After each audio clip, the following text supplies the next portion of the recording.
These are three of Berserk's most underappreciated moments. I'm not saying they're forgotten, but I'm saying these are moments that are severely important to the story and the values of characters, yet they're just not spoke about enough. We begin with the most alarming, Guts crying, and you'd be right to assume part of this reaction is Guts remembering his past. After all, we do begin the Golden Age right after this, though this reaction is a lot deeper than just that. Many tend to disregard this moment as the Black Swordsman prologue is wishy-washy when it comes to its details. I understand, the story wasn't that thought out yet, but Guts crying here is one of his most introspective moments in the whole series. This happens after the God Hand take the Count's soul, leaving his daughter Theresa in tears. The veil has been fully ripped. She's not only been exposed to otherworldly horrors, but has learned everything in her life was a lie. She begins to break down as you'd expect. She wants to go back to her room, her safe place, but not even that exists anymore. Her finally stating she wants to die. It's then Guts stumbles behind her. Keep in mind, by now most other people, Guts would have left. He already accomplished his mission in killing the demon, but chose to pay this girl his mind. He tells her to just do it, to die, even telling her how to do it, before stating it's her life to do as she wants. The ground then collapses and Theresa begins to fall. Yet upon seeing the fear of death in her face, Guts extends his sword. He pulls her up with a shaken expression as she begins to scream at him, blaming everything that's occurred on Guts, saying she'll kill him one day, and so he responds with a smile, accepting her challenge. As he exits the room and we see Theresa for the last time, we view him crying, tears flowing with a face full of despair. This moment is so important because it's one of the only moments in Berserk where Guts completely shatters as a character, his mask broken into tiny pieces. This part of Guts' life, the Black Swordsman, takes place after the eclipse. It being said later, this is the time where Guts couldn't take the sorrow and instead decided to burn himself with malice. Throughout the chapters of this period, we see that Guts is very wary of the brand now inscribed to him. He knows that it attracts monsters most humans could never deal with, resulting in him pushing everyone away. The biggest examples of this are Puck. How many times were there that Guts treated him horribly? And of course, Jill and the Lost Children, who he literally said he would kill if she didn't back off and got in the way. All of this creates the image of a man burdened with sorrow who is terrified to have anyone around him. He not only doesn't want them to get hurt, but he doesn't want to feel hurt if they get hurt. The best way to describe Guts' time as the Black Swordsman is that he's scared, and therefore masking himself, putting up this insanely lone warrior act so he can remain solo in his deadly quest for revenge. Yet this still doesn't explain why his interaction with Theresa was so different. But the simple answer is that she's a kid. It's a staple that in Berserk, Guts gets choked up when it comes to kids. The Lost Children arc was majorly about this part of Guts, and it makes sense. After all, he knows all too well what happens to children in the world of Berserk. Not to mention, he lost his own kid with Casca.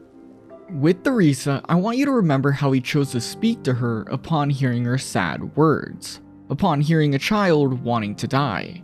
In his mind, it might have been better for her to not suffer like he has. But when he did see her fear of death, he himself was upset. In this moment, Guts was shaking. It reminded him all too well of himself. Yet knowing what type of quest he is currently on, he can't offer help. He can't pick her up and offer to bring her along with him. It's too dangerous. And therefore he taunts her and creates anger. After all, her living on to kill him is better than her dying. The panel of Guts crying is a deep introspection of his mask crumbling. This moment is a perfect showcase of how he feels he has to act during this point of his journey. It reflects his own trauma and pain. And finally, he must obviously feel horrible telling a child to do such a thing. He too knows what being a child in Berserk is like. Our next moment is about Griffith and the King of Midland, where upon being tortured, Griffith and the king have a very interesting conversation. Griffith, strung up and chained, is forced to listen to the king speak on and on. And because Griffith acts uninterested, the king's words are easy to gloss over. But in reality, this is an extremely telling moment. The king states, "War will rage on and on. No matter what he does, he cannot stop it. In war's face, he is powerless to the despair of it all." Keep in mind, this is the person Griffith has wanted to be. The king. Griffith's whole dream and motive is to get his own kingdom. And now the king he wants to be is telling Griffith he's utterly powerless. Interestingly enough, this is all before he explains the only thing that saves him is his daughter's warmth. She is the light that keeps him going. His daughter is the most precious thing in his life, and he himself believes that her as a person is far more important than his role as king.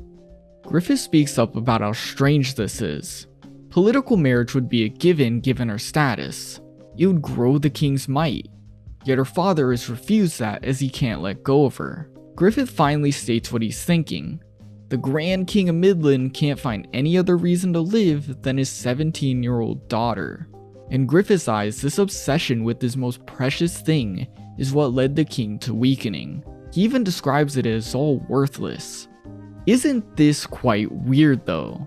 Griffith has literally just lost everything because he had done the same exact thing. Griffith had chased Guts, a precious thing to him, and he couldn't grapple the loss he faced when he failed to keep him, and therefore he slept with the princess.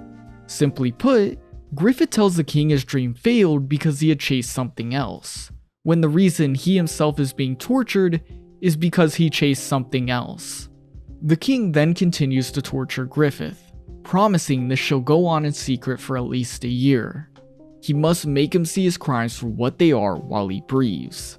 In his words, "The hawk has fallen to earth. It will never take flight again." Out of all three moments in this video, this one is probably glossed over the most.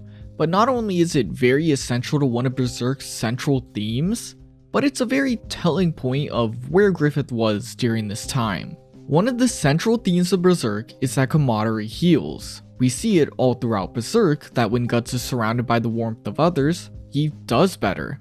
Key example, it's Casca being in danger, the light of her love, is what brings him back from his time as the Black Swordsman. The king's speech about his daughter is one of the most staggering presentations of this theme. That his daughter is more important than him being king of the strongest kingdom in all the lands.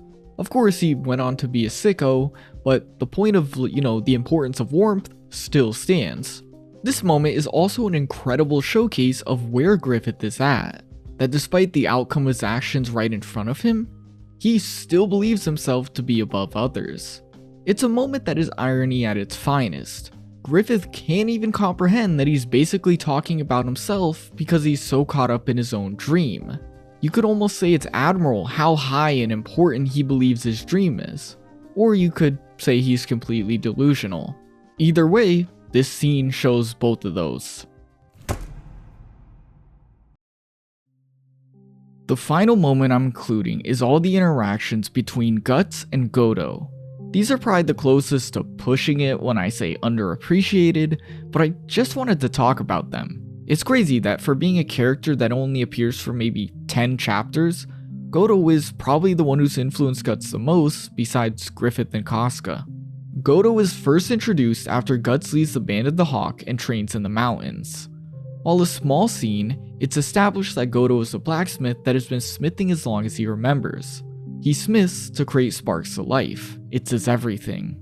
This is a small moment that speaks volumes to Guts. He had left the Hawk to search for a dream, and his only example of a dream was Griffith's grand goal of getting a kingdom. But Godo showed him that it can be something small as well. With Godo's words, he crafted a dream. A small thing compared to Griffith's, but it was something grand to Guts. Like Godo had created sparks by smithing, Guts wants to create them with this sword. Honing his swordsmanship to the highest level is his dream. Guts' next moment with Godo is after the eclipse, where Guts is ready to take off on his dark quest of revenge. This moment isn't nearly as deep as the others between them, though I do want to note one thing about this scene. Godo describes the Dragon Slayer as a product of him losing the essence of what a sword is meant to do. Swords are tools to kill people, but something of this size is too far. It's for killing monsters that aren't real. He jokes about how Guts almost fits that. Maybe it's even what he's doing. Of course, in the moment this is a joke, but later, Guts gets his hands on the Dragon Slayer and the joke ends up being true.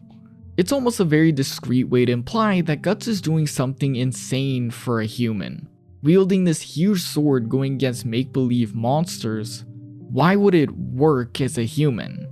It's a reality that we begin to see as Guts' time as the Black Swordsman brings him closer to a monster by the moment. It's like Godo here almost seeing what was gonna happen. Though, we can now look at the final moment between the two of them, and it's by far the most impactful of them all.